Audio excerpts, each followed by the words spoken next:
안녕하세요, 여러분. 책과 함께하는 3위의 도서탐험 시작합니다. 안녕하세요. 오늘 저희가 함께 살펴볼 자료는 김정훈의 창조적 시선입니다.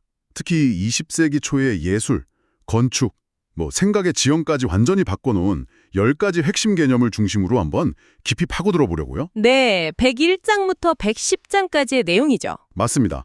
파울 클레의 그림에서 음악을 보고 또 건축에서 사회 변화를 읽어내는 그런 여정이 될 텐데요. 왜 이 시기의 아이디어들이 100년도도 지난 지금 우리가 사는 방식에까지 영향을 미치고 있는지 그 연결고리를 찾아내는 게 오늘 저희의 임무입니다. 네, 이게 단순히 10개 개념을 나열하는 걸 넘어서 하나의 거대한 이야기로 엮어볼 수 있을 것 같아요. 그러니까 사진기라는 신기술 앞에서 화가들이 느꼈을 그 절망적인 위기감에서 시작해서요. 그 위기를 어떻게 기회로 바꾸고 나아가 새로운 사회를 건설하려는 거대한 꿈으로까지 이어졌는지 그 혁명의 과정을 따라가 보는 거죠. 좋습니다. 그럼 그 혁명의 시작, 모든 것을 뒤흔든 위기에서부터 이야기를 풀어가 보죠. 19세기 말에 사진기가 등장합니다. 화가들 입장에선 정말 직업을 잃게 생긴 거잖아요. 그렇죠. 아무리 똑같이 그려도 찰칵 한 번이면 끝나버리는 세상이 온 거니까요. 바로 그 지종이 모든 변화의 진원지입니다. 대상을 똑같이 재현하는 것, 이게 회화의 존재 유효였는데 그게 무의미해진 거죠. 아, 이때 파울 클레나 카닌스키 같은 화가들이 탈출구로 삼았던 게 바로 음악입니다. 책을 보면 클레가 폴리포니, 그러니까 다성음악을 그림으로 표현하려고 했다는 내용이 나오죠. 네네. 붉은색 푸가 같은 작품이요. 근데 잠깐만요. 그림으로 음악을 표현한다니 이게 색깔로 음계를 나타내고 형태로 리듬을 표현하고 그런 건가요? 되게 시적인 발상처럼 들리는데요. 시적이면서도 아주 절박한 선택이었습니다. 한번 생각해 보세요. 음악은 처음부터 무언가를 똑같이 재현할 필요가 없는 예술이거든요. 아, 그러네요. 세상에서 가장 순수한 추상이죠. 그래서 화가들이 생각한 겁니다. 아, 회화가 가야 할 길이 저기 있구나. 세상을 모방하는 감옥에서 벗어나서 음악처럼 순수한 조용 언어, 즉 점, 선, 면, 색채의 하모니만으로도 감동을 줄 수 있어야 한다고요. 와, 그러니까 클레에게 캔버스는 더 이상 창문이 아니라 악보였던 거네요. 바로 그겁니다. 재현의 위기 옆에서 음악이라는 새로운 길을 찾아낸 거군요.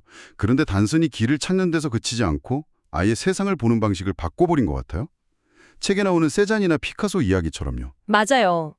이 사람들은 그냥 대상을 해체해버리잖아요. 네. 세상을 가장 기본적인 편집의 최소 단위로 분해하는 거죠. 세잔이 사과를 보고 이건 원기둥, 구, 원뿔의 조합이야 라고 분석한 것처럼요. 피카소는 여기서 한 발 더 나아가죠. 대상을 정면, 측면, 윗면에서 본 모습을 전부 해체해서 한 화면에 재조립해버립니다. 정말 레고 블록 같네요. 딱 맞는 비유입니다. 세상의 기본 블록만 찾아내면 어떤 새로운 현실이든 창조할 수 있다는 그런 자신감이었죠. 그럼 그 해체와 재조립의 끝판왕이 바로 말레비치의 검은 사각형이겠네요. 그렇죠. 흰 캔버스의 검은 사각형 하나. 이건 해체할 대상조차 없애버린 거잖아요. 전경도 없고 배경도 없고요. 거죠. 와, 몬데리안도 마찬가지예요. 그의 그림에선 어떤 선이나 면도 다른 것보다 더 중요하지 않아요. 모든 요소가 평등하죠. 그럼 관객 입장에선 좀 불친절한 그림이겠는데요? 아주 불친절하죠. 어디를 중심으로 봐야 할지 전혀 알려주지 않거든요. 익숙한 시각적 위계를 파괴하고 자, 이제 이 화면의 질서는 당신이 직접 만들어 보시오 라고 요구하는 겁니다. 이런 혁명적인 생각들이 그냥 하늘에서 뚝 떨어진 건 아닐 텐데요. 이런 파괴적인 실험을 감행했던 사람들은 도대체 어떤 사람들이었을까요? 아주 중요한 질문입니다. 이 모든 변화의 중심에는 창조적 개인이라는 새로운 인간형의 탄생이 있었습니다.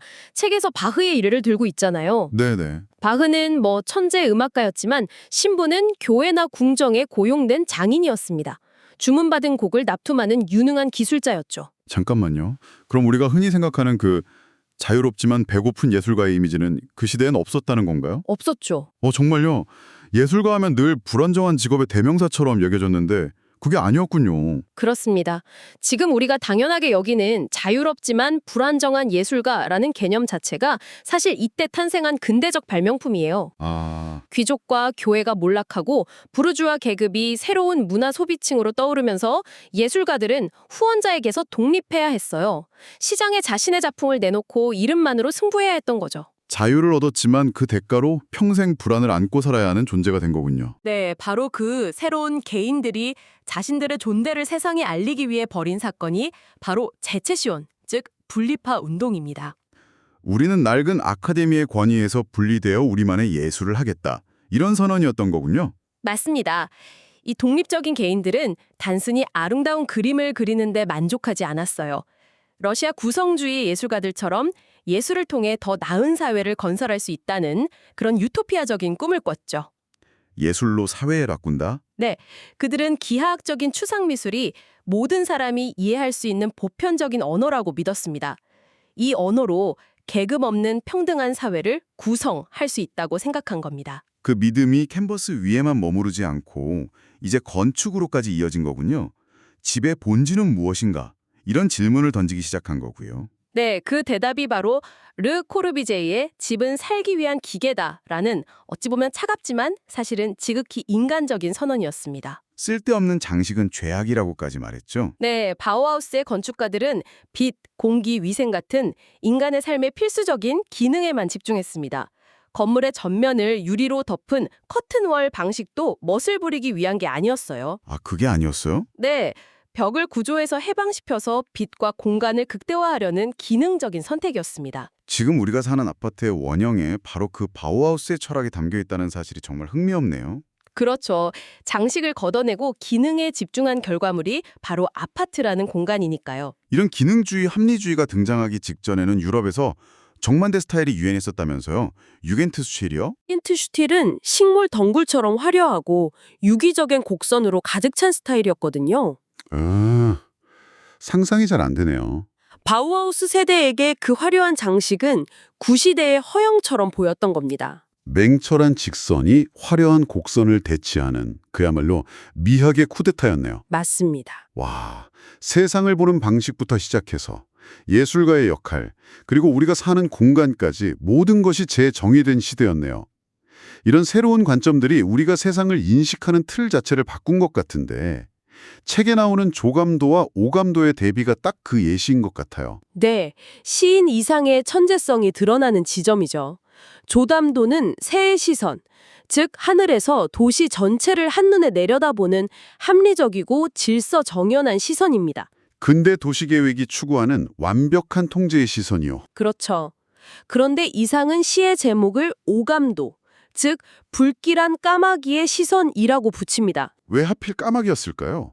그게 궁금해요. 바로 그 질서정연한 격자무늬 도로 안에서 길을 잃고 공포에 떠는 개인의 표편적인 시선을 상징하기 위해서입니다.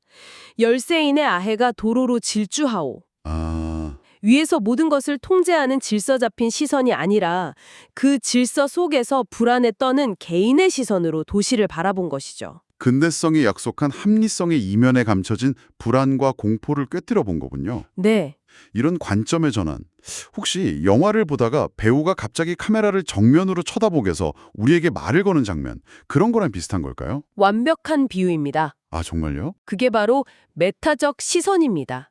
한 차원 위에서 보는 행위 그 자체를 보게 만드는 거죠. 큐비즘이 한 일이 바로 그거예요. 피카소는 이건 진짜 사과야 라고 말하는 대신 이건 내가 여러 각도에서 관찰하고 재조립한 사과 그림이야 라고 관객에게 말을 거는 셈입니다. 본다는 것이 결코 객관적인 행위가 아니라는 걸 폭로하는 거네요? 네, 작가에 의해 철저히 구성된 현실이라는 걸 보여주는 거죠. 듣고 보니 이 모든 혁명적인 생각들 사이에서도 또 내부적인 갈등이 있었을 것 같아요. 모두가 같은 방향을 보고 달려가진 않았을 테니까요. 물론입니다.